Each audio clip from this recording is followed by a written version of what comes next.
Undertones. We have Mims Davies, Social Mobility Minister and Conservative MP for Mid-Sussex, and Barry Gardiner, Labour MP for Brent North and former Shadow International Trade Secretary. So that's the panel. 0345 6060 973. And don't forget, you can watch us on Global Player. Call 0345 6060 973. Tweet at LBC. Text 84850. Cross question with Iain Dale. This is LBC. Are you environmental campaign? Right, really? Fergal, you're not on yet. Wait your turn. Ben in Clacton has our first question. Hello, Ben. Hello, Ian, and good evening, panel. Do the panel agree with the Archbishop of Canterbury, who said today that we should all pay more tax to fund social care? Do you? I totally agree with that, and I would be prepared to pay more tax myself. I worked in social care in the 80s, and I worked in social care just before COVID, and the change is just phenomenal. And I've had personal experience. My wife being looked after by social care for 2 years. Barry Gardiner. Well, given that I started today in the Archbishop's garden with there's a revelation for us. With the RSPB's Are you sleeping big garden, or something? No, RSPB's big garden birdwatch. I don't think I'm in any position to dispute the Archbishop. But look, Ben, I entirely agree with you. I don't think we should all be paying more tax. I do think that the burden of the tax that needs to be raised for funding social care should fall on those who can afford it. So that's the only phraseology I would disagree with the Archbishop on. What about the over 50s paying more tax?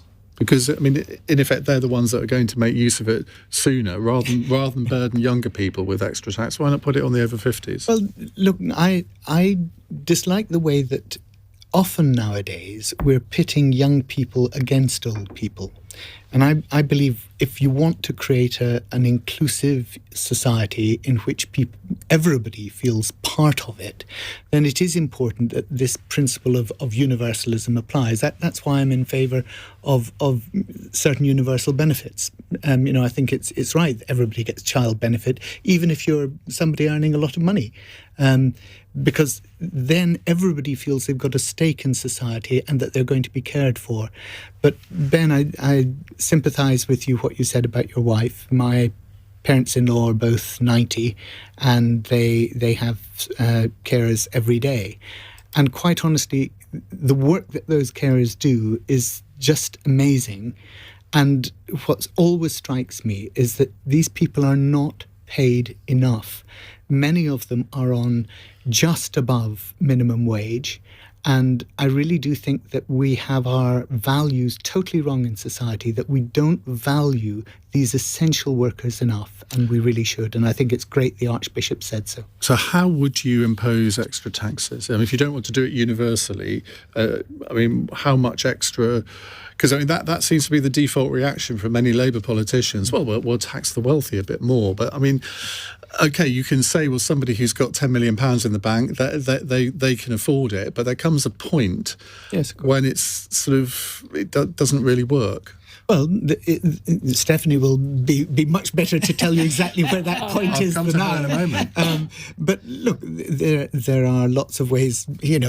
Far be it from me to say that maybe we should stop people squirreling their millions offshore in offshore tax havens. That's pretty topical at the moment. Non-dom status one can look at, but I know that's already paying for lots of things. Yeah, that's already paying for extra nurses, so you can't do that one. Exactly. But look, I'm not here to set out what Labour's budget would be and what Labour's tax regime would be. But I do think it's possible in a civilised society to look after people who are elderly, frail and vulnerable, and to do it without putting so much additional burden on the people who are the poorest in society. Stephanie Flanders, it's very easy to say, well, we can just put taxes up to pay for this or put taxes up to pay for that. But it will all mount up in the end. Putting taxes up doesn't necessarily mean that it's the greatest solution. And I think the question about the care system, I mean, just to go back to the heart of it, when you say about paying more tax for it, that's about taking responsibility for the care system, which is what we certainly governments, successive governments and certainly successive health secretaries have not done. And we learnt that lesson the hard way during the COVID pandemic. So just spend a bit more time on the question. It isn't just about how you would raise tax. It's like, how would you think about social care as very much integrated with the NHS and something that is is crucial for the good running of the NHS as we get older and as we have these burdens. We see the queues outside the hospitals. We know the problems with how beds, the overcrowding in hospitals. An awful lot of that is to do with the failings of social care. And I would say also it's about taking more seriously the local government's role in that. We sort of we didn't feel like we were paying tax for social care. We had left it all to councils to be sort of funding it through various means. And then when their funding got cut, we didn't quite realise how much was coming out of social care. So I think it's very boring to say, but it's like we do have to see it sort of as about the places and how different bits of government have unexpected consequences, because we haven't thought about it that way. We've always thought about it in these silos in Westminster. Sure, we can raise more tax, but we actually just have to have a different approach as well. Mims Davies. Well, my dad had an acquired brain injury and was ill for 25 plus years. So I come from a family that cared. It was what we did, and we stepped up and actually for quite a while didn't realise there was any support, and many families are in that situation.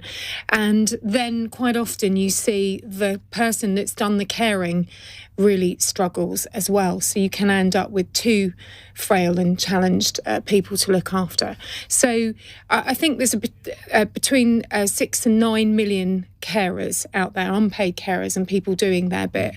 And Carers UK do an amazing job. And I recently held a carers' rights event in my constituency to hear from different carers, whether it's long-term disablement, acquired injury, etc. It's really challenging. And we need that mixture of family care and social care.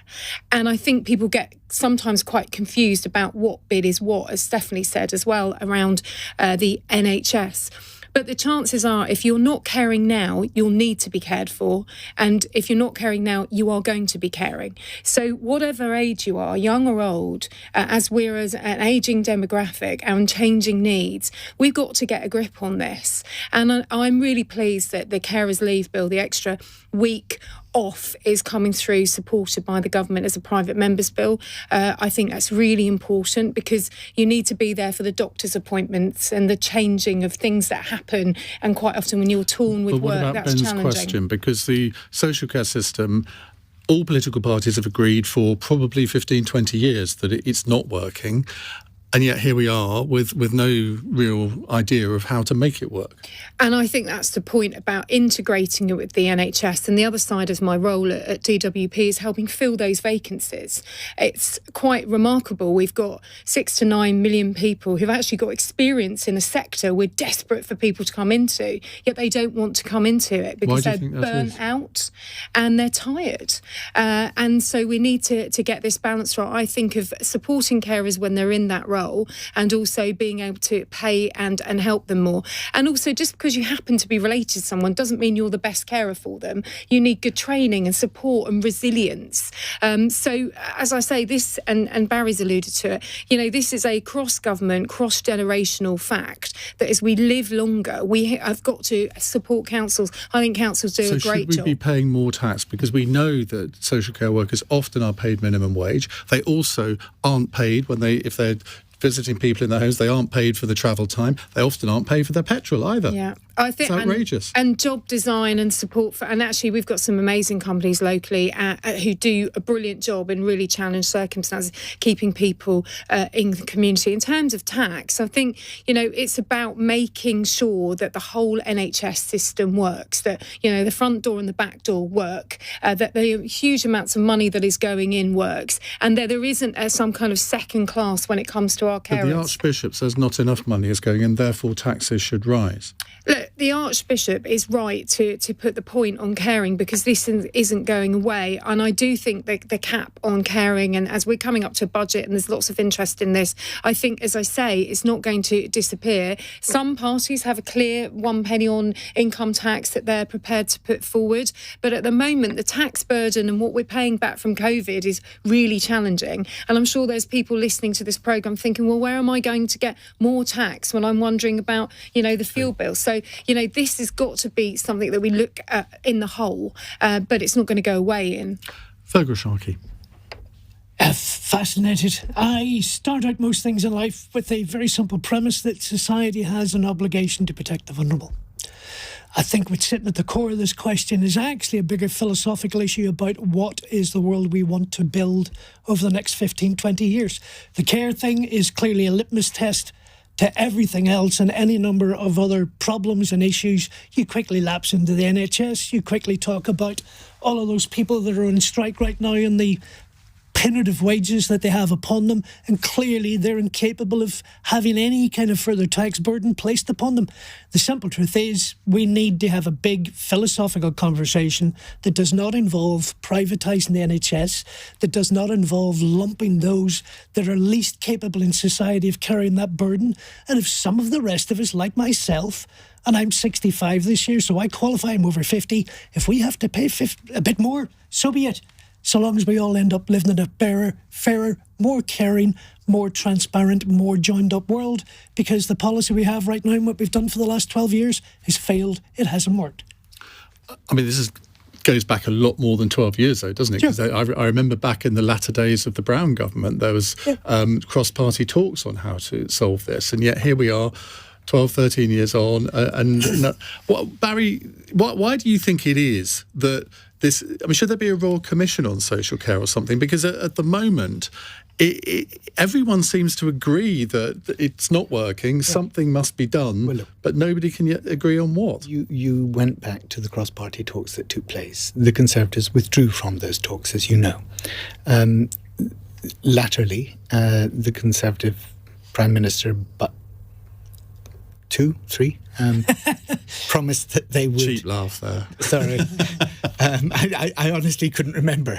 But, announced that there was a plan all ready to go. There wasn't. There is still no plan. And we do need to make sure that whenever a plan is brought forward, it's not simply brought forward by one side to be rubbished by the other.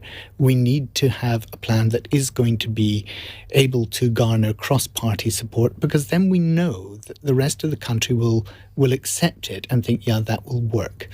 And this is too important. And as you say, it's dragged on for too long now. We do need to fix it. So a Royal Commission is often a way of putting things into the long grass. I think this government has decided that it's going to see what happens at the next general election, and if it's still there, then it'll have to do something about it. But if it's not still there, then thank God we haven't had to sort the problem out. So another 18 months of inertia.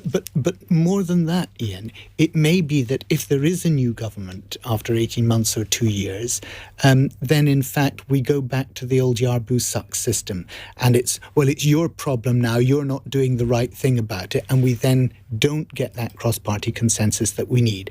That's why I think the government should bring forward plans, even though we are in perhaps the final stages of a government. They should bring those plans forward, and we should actually get round the table and try and sort it out. Richard has some insight here on a text. He says the Archbishop is a vicar, not a politician. Actually, he's an Archbishop, not a vicar. Don't think the two are the same, are they? I'm not very ecclesiastical. He is a vicar of Christ. I'll take your word for that. Because you stand vicariously in the place of Christ. Well, we're grateful for that insight, because I don't think any of us could have provided that, Barry. Thank you very much. He learnt more than the birds in the garden this morning, didn't he? Wow, impressive. As long as there were no bees. It's 16 minutes past 8. This is LBC. Every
Cross Question with Iain Dale on LBC. We have with us Feargal Sharkey, Mims, Davies, Barry Gardiner and Stephanie Flanders. Let's go to a text question from Michael in Rains Park. Given that we have 5 million people capable of working right now who are on benefits, in a tight labour market, and most economists are predicting that unemployment will go up this year, as Stephanie might confirm, we'll find out in a moment, do we still need unrestricted low-skilled immigration into this country? How is it sustainable to have this many people on welfare, even in the most tight of labour markets?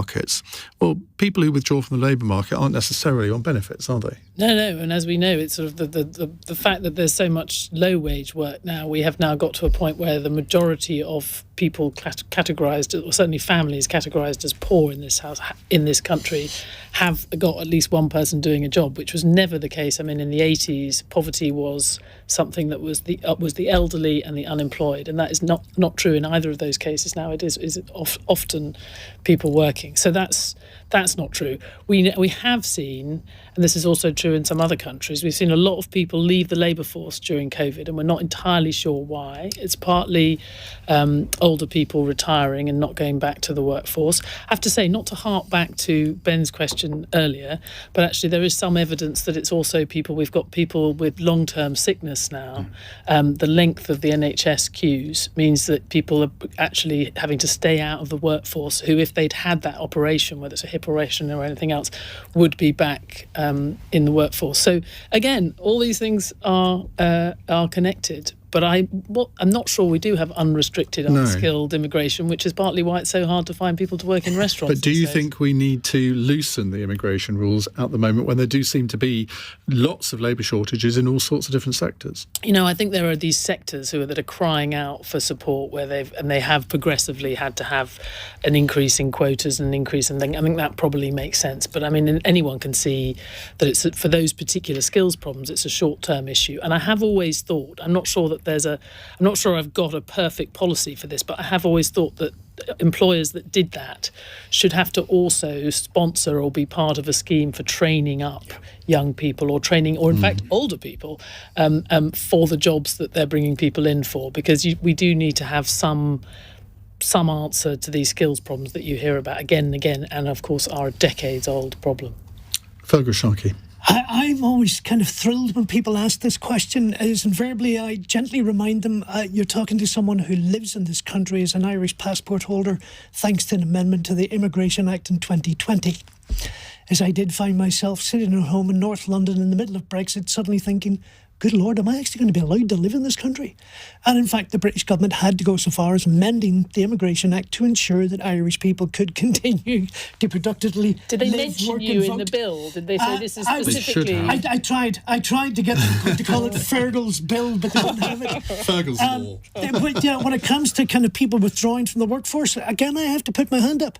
I retired 10 years ago, so I'm not involved in the workforce, but I hope that I'm not at a demand on the state or anyone else. So for me, the whole basic premise of the question is kind of fairly false and ridiculous and reactionary in the first place. And I think the whole discussion about unskilled workers coming to this country, well, there's actually no evidence of it on any scale that I'm aware of.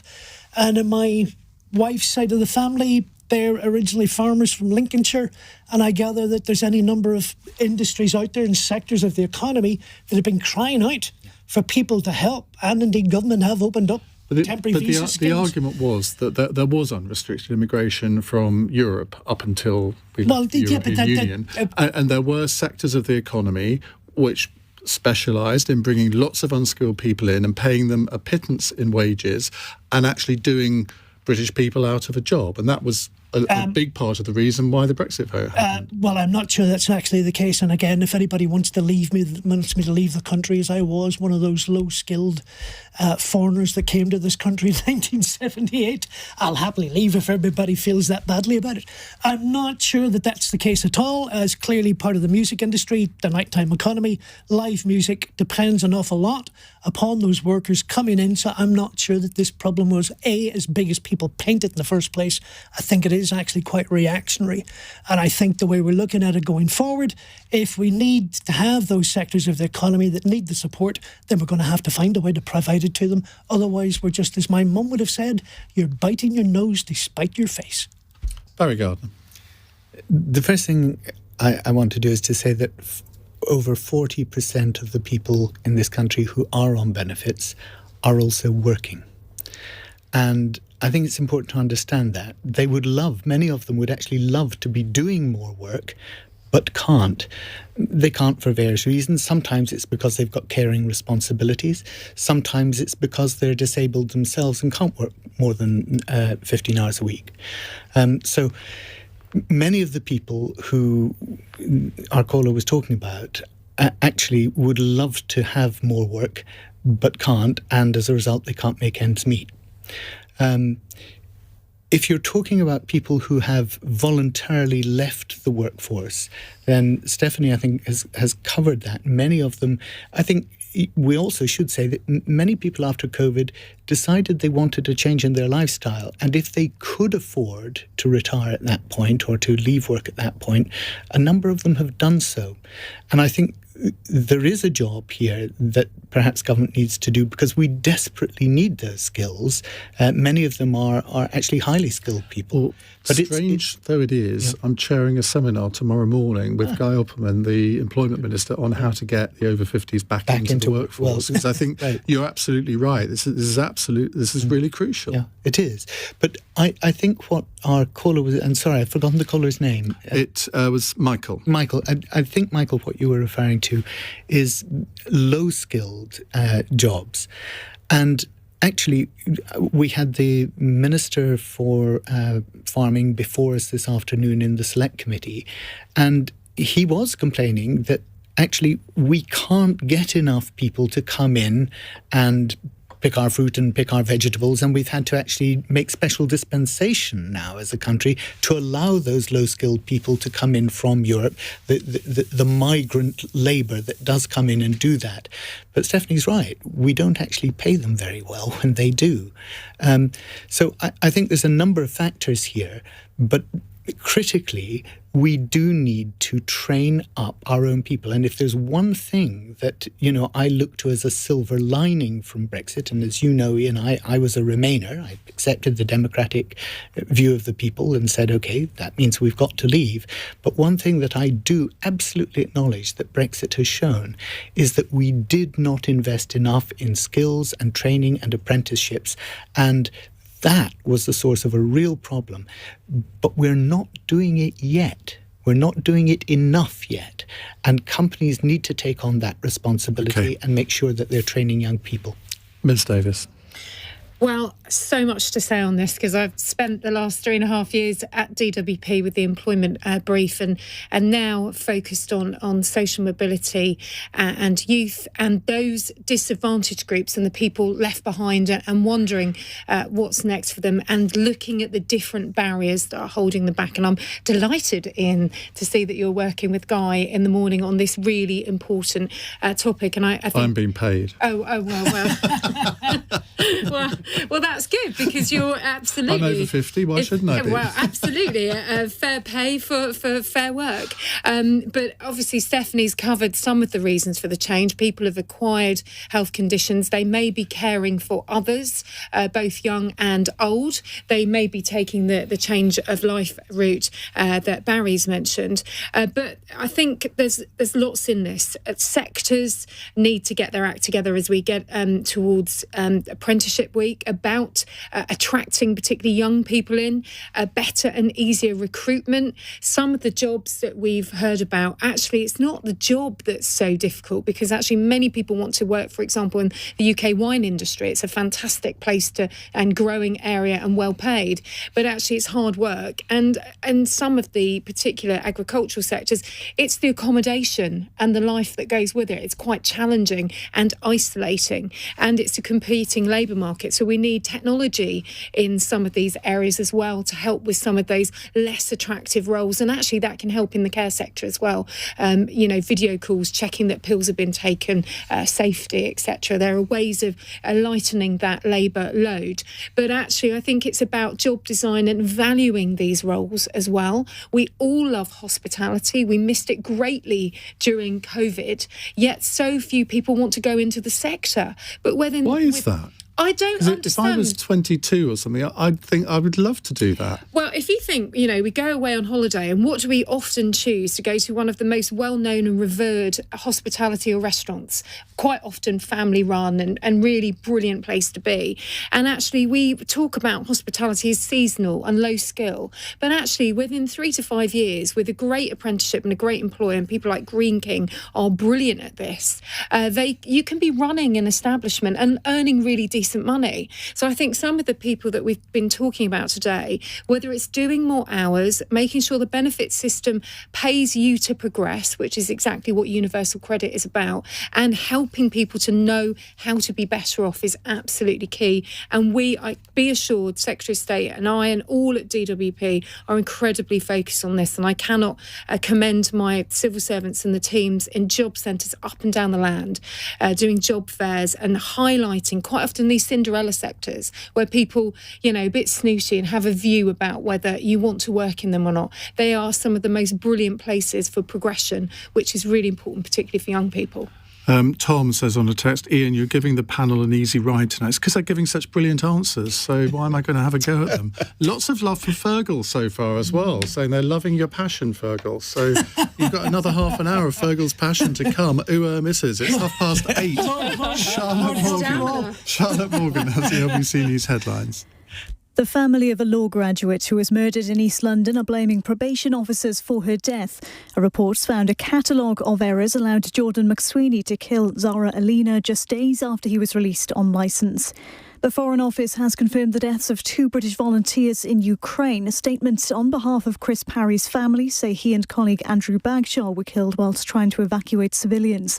And papers marked as being classified have been found at the home of former US Vice President Mike Pence. His lawyers say they were inadvertently boxed and transported to the house in Indiana at the end of his term in office. LBC weather, light rain moving southeastwards towards Northern Ireland and Scotland overnight, staying dry for most of England and Wales with a low of -5. This is LBC.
Cross Question with Iain Dale on LBC. Text 84850.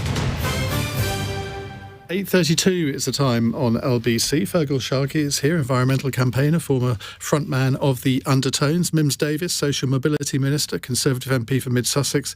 Barry Gardiner, Labour MP for Brent North, former Shadow International Trade Secretary. And Stephanie Flanders, Economist and Senior Executive Editor at Bloomberg. What does that mean, Senior Executive? Are they junior executive my title editors? keeps changing, Feargal, but I don't want to be precious about it. They keep giving me more things. But what do you do? So I've got a team of economists. I've got about 40 economists. And 40? Yes. And then I also do they come to a conclusion? And I have, it's hopeless, but that's all right. They're global, so they don't necessarily have to talk to each other.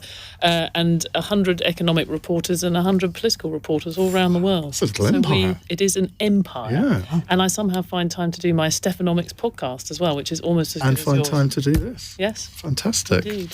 Right, let's go to another question. Corey, my producer, says, can we do a few questions in this quarter, which does rely on shorter answers, I'm afraid. Stephen in East Grinstead, what would you like to ask? Hi. Good evening. Apologies to the rest of the panel, but when I heard Mr. Sharkey was going to be on the show, I thought I'd have to ask this question.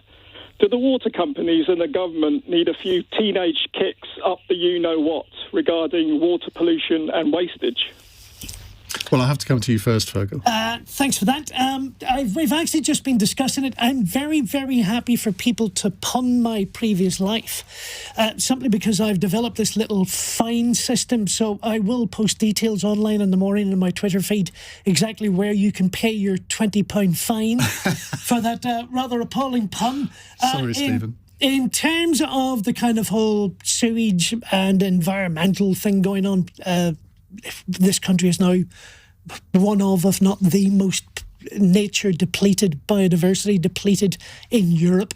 So in many ways, what's going on in our rivers is just symptomatic of a much broader, bigger conversation. And yes, does the whole thing need brought into rein? Well, let me try it this way around. Over the last 2 years, water companies have spent nearly £6 million 6 million hours dumping sewage into our rivers.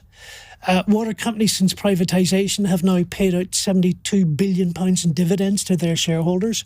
We see little benefit from it, and in fact, I was discussing it this morning. As we speak, there is a sewage overflow in Chichester Harbour, which has been dumping sewage into a site of special scientific interest, one of the most protected areas in the country, since the 23rd of December 2022, non-stop. And it's not the only one.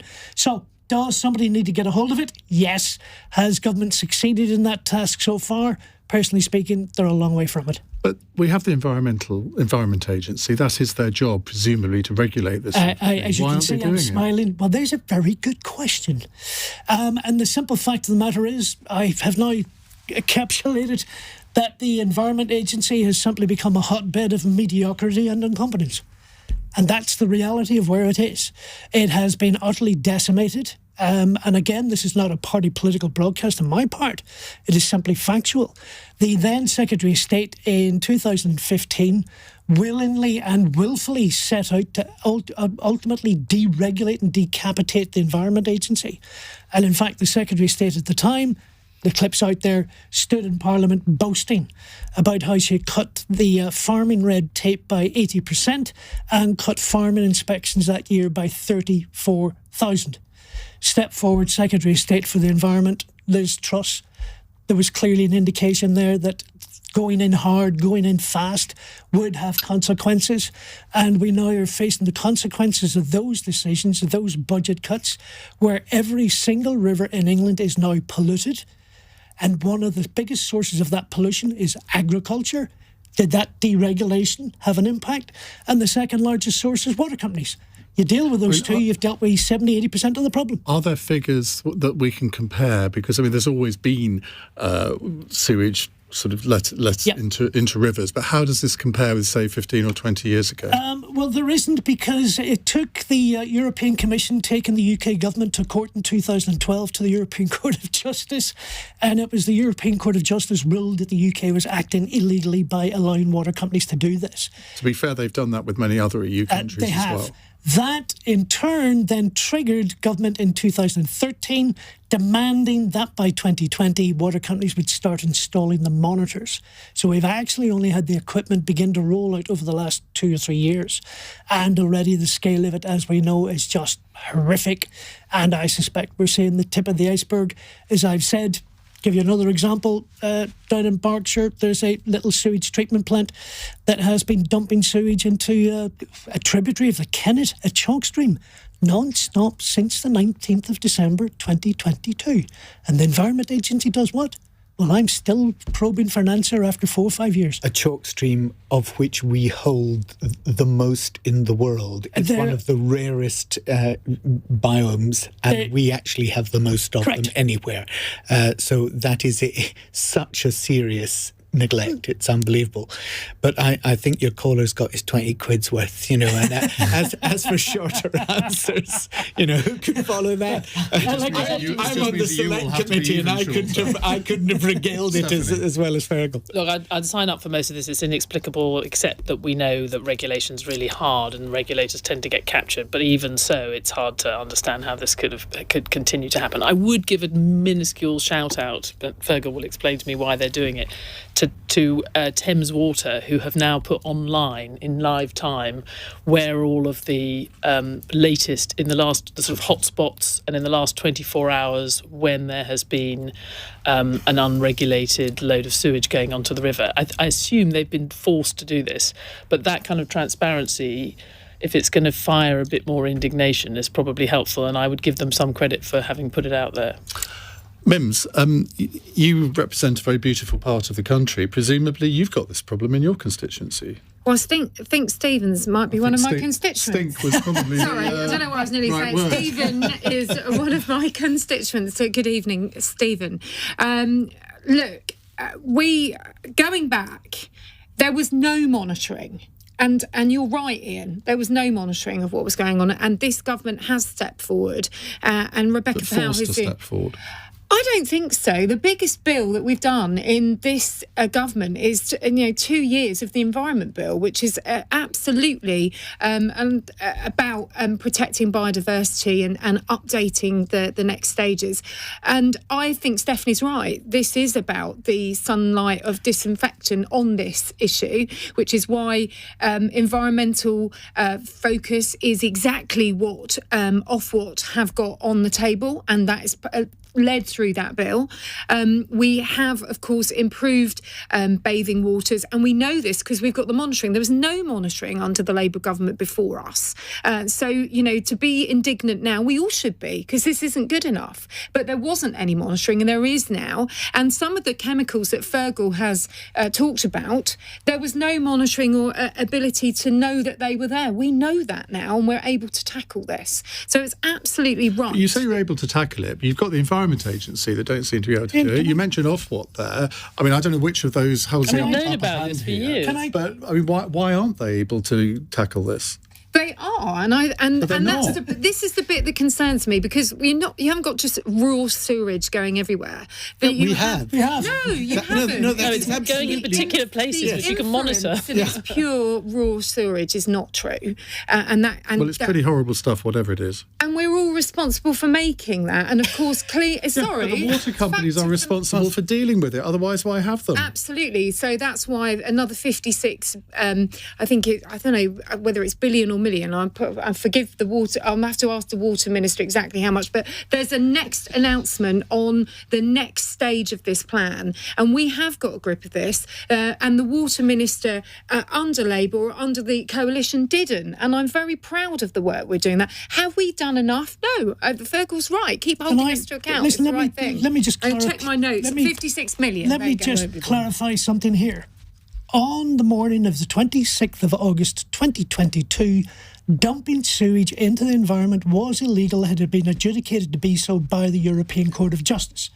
That afternoon, government implemented its sewage reduction plan, which for the next 28 years has now legalised water companies to dump sewage into the environment so long as they can argue they were doing something, and I'm quoting the legislation, to reduce the adverse impacts. Whatever reduction is, whatever an impact is, who knows? The simple truth is government have, willingly or otherwise, actually now legalised something that was illegal by the judgment of the European Court.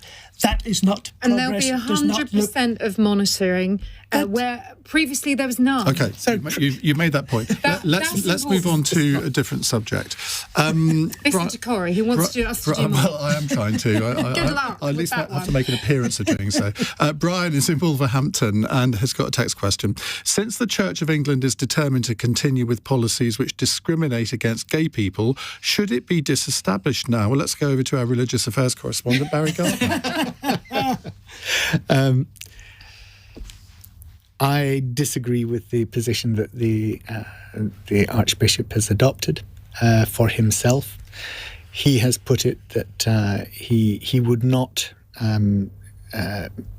bless those relationships personally, and he said that that's because he is the head of the Anglican Church rather than simply the Archbishop of Canterbury, the head of the Church of England.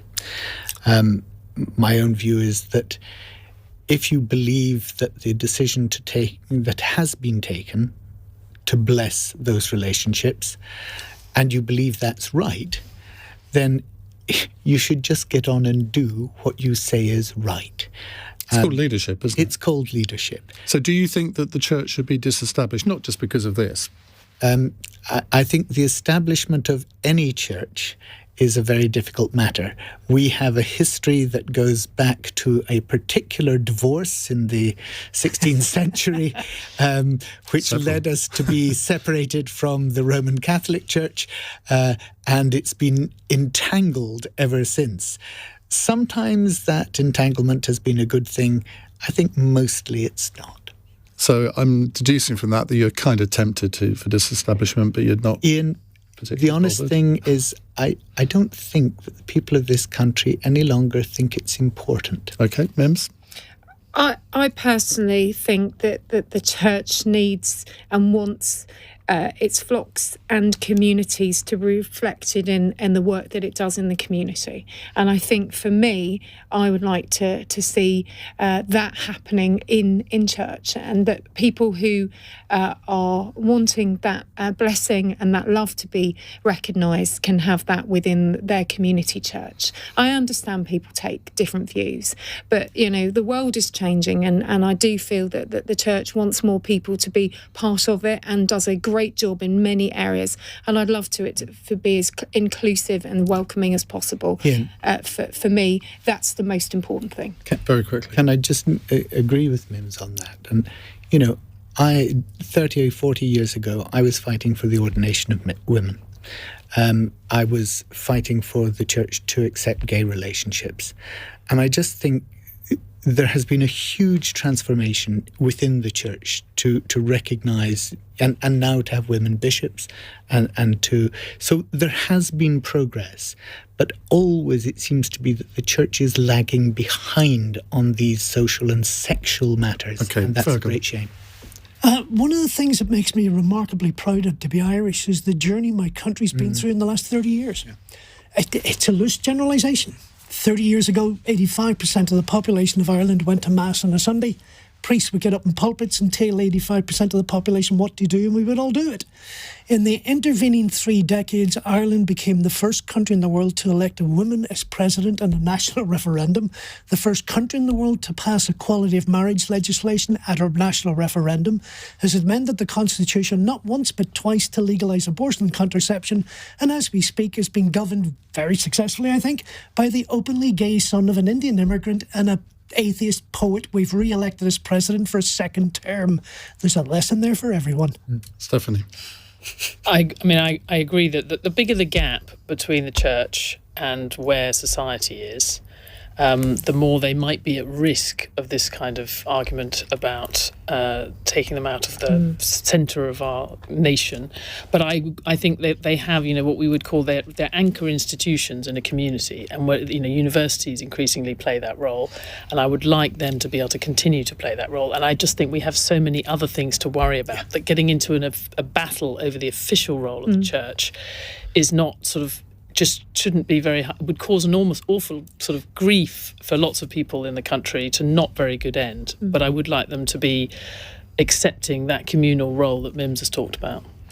Which many of them do. They do play that role in many parts of the world. And I suspect will also play that role with gay communities in many parts of the country. Right, thank you all very much for brief answers. It's 8:47. LBC. Hello.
leading Britain's conversation. Cross Question with Iain Dale. Tweet at LBC.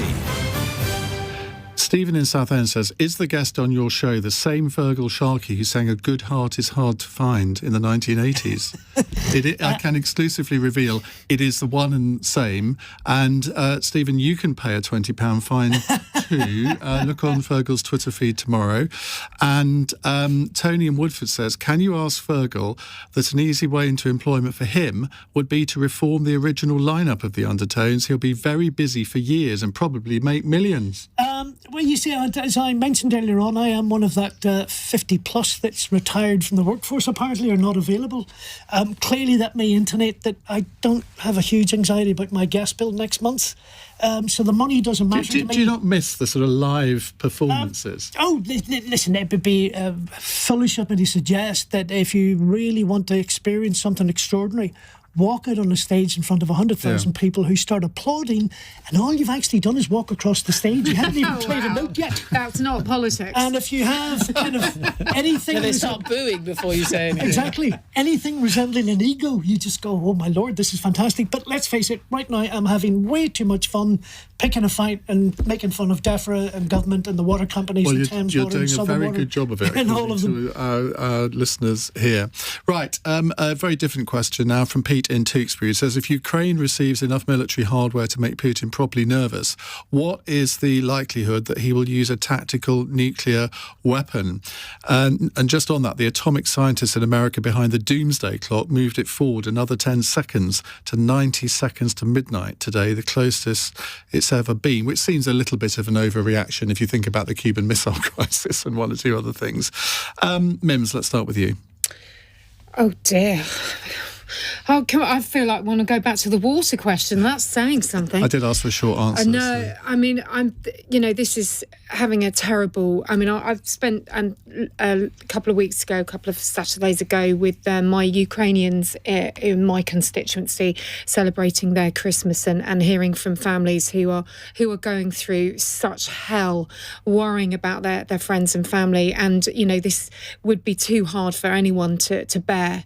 I just feel that we have to continue to stand up to Putin, all of us, through NATO, the G7, the EU, the partnerships that we have, to make sure that this is a completely unthinkable scenario. And that's all I think I can think about. But do you not think that if Germany has now today said it will send tanks to Ukraine, if every other European country does as well, and Zelensky gets his 300 tanks, that may be seen by Putin as a huge provocation, that it will be NATO countries that are doing this, and you can't rule out him doing something like using a tactical nuclear weapon. And he has set forward a huge provocation himself. And therefore there is a reaction. And obviously people are looking to what Germany have done. But, we are, having to stare right back. It's extremely challenging. But the reality of the situation, I don't think we've got any choice other than backing our Ukrainian partners and doing what's right and continuing to make that point, working with our American partners. And as I say, NATO, G7, EU, the G7. But yeah, who knows? But I certainly think backing down is not the right answer. Stephanie. If you talk to the military strategists, I think there is quite a big feeling now that there's a moment of weakness, that Putin is having trouble getting the supply lines back and forth to his troops. He's not got a capacity to sort of even maintain the ground he's on, let alone push forward. So there's quite a strong feeling that Ukraine has a fairly short window to get at least some of the land back, which could then provide the basis for beginning a negotiation. That's what everybody wants. They want negotiation, but it has to be up to the Ukrainians to say, OK, we're in a position now we can... And at the moment, they have quite an extremist position on that.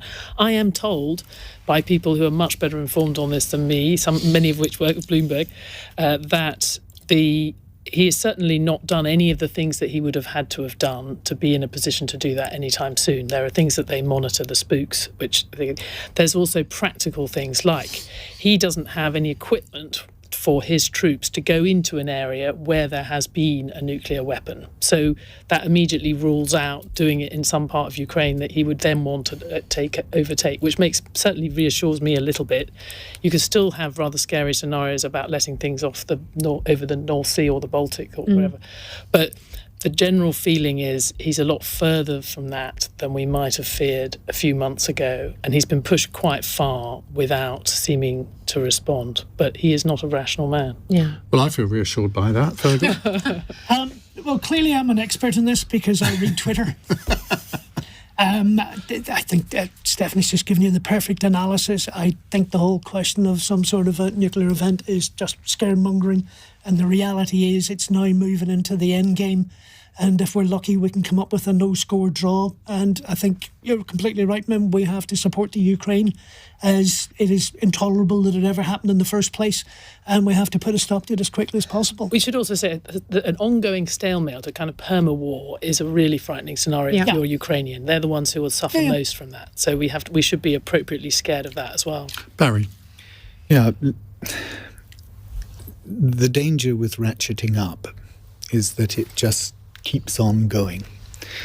And I agree with Stephanie's analysis, and I'm very glad that she focused it around the need for negotiation, because we all know that ultimately you don't win these things simply by keeping on going with the military option. Russia's a very big country. Well, you certainly don't win them by not doing them. Absolutely. And that's where everyone on this panel is absolutely united, that we have to ensure that Ukraine has the wherewithal to be able to defend itself properly, and to repel the invasion that's taken place. But I do think that we need to have clarity about the basis of the negotiation. And you said, Stephanie, that it was for Ukraine to decide when that should happen. I don't think it is only for Ukraine to decide when that happens. I believe that given the level of support from the rest of the world and the implications for the global community, the UN and all of us have a responsibility to be trying to create the conditions in which it can. Part of that is to push back Russia and show that we're not going to give way. But part of it is also trying to open some back doors and make sure that those discussions can take place with the people that we're going to need to. Right, a tweet question from Chris, and you could answer with a yes or no if you want to, given that we haven't got much time left. Should Jeremy Corbyn be readmitted to the Parliamentary Labour Party, Barry Gardiner? Yes, he's done the three things that were asked of him when he was evicted from the Parliamentary Labour Party. He's made the apologies. He's done all the things that were asked of. Yes, not all at once, but he's done them at different times. Okay, and so I think he should be readmitted. Yes, Mims. Well, it would do us a favour if you let him in to go for it, Barry. Stephanie. I can't summon up a view on that, to be honest. I think it is up to the Labour Party to decide, but they will have to look at some of the things that he said in the past and think about it. Feargal. I do think about these things, and I think the answer is no, because I'm not sure that some people have had the apology they were hoping for with the clarity and succinct explanation that they were expecting. Indeed. Okay, right. Our final fun text question. Janet in Wrexham says, David Walliams has now been axed from Britain's Got Talent and replaced by Bruno Tonioli from Strictly. But if you're appearing before Bruno and his fellow judges, what would your special talent be? Think very carefully and keep it tasteful. Feargal. Did I tell you I can drink a glass of water while actually singing a good heart? Do you want to try it? No, absolutely not. Oh, there you go. Sport. Stephanie. I'm quite good at lifting one eyebrow, and failing that, I could pack the back of a car really surprisingly well. It's one of my proudest skills. Mims. Oh, I have that as well. I think it's a mother thing. I think I'd just be the bag lady, because I don't appear to go anywhere without about 15 bags. So I think I'd try and have I think you dress rather well. Oh, thank you. No, anybody who knows me, I've got shoes, I've got bags, I've got files, I've got more things than I ever need. So I think I could be like the person that puts loads of coats on. I would do it with bags. Barry? At university, my hobbies were known as whistling and shouting. Whistling and shouting. Well, I tell you what, you've given much better answers to our final question than our panel did last night, so well done for that. Thank you very much to Feargal Sharkey, Mims Davies, Barry Gardiner and Stephanie Flanders. Remember, you can catch up on Cross Question if you miss an episode on the Cross Question podcast. Coming up in the next hour, we're going to talk about the menopause, because ministers have rejected a proposal from MPs to introduce menopause leave pilots in England, saying it could be counterproductive. They say it could discriminate against men. Now, I want to know what you think of that decision, but also, if you are going through the menopause, or you have done, how does it affect your ability to work? 0345 6060 973. And I realise that a man chairing this discussion might be seen as a little bit bizarre, but I will. You're fun. No, I won't say. But I'm willing to learn, basically. On your radio, on Global Player, and Play LBC. leading Britain's conversation. This is LBC. From Global's newsroom at 9 o'clock, Berlin is expected to give Poland permission to send tanks to Kiev. The German-made Leopard 2s are widely seen as the best choice to give Ukraine the edge against Russia. Andriy Zagodniuk is a former defence minister of Ukraine and current advisor. He's been telling LBC they'll be vital. Recently,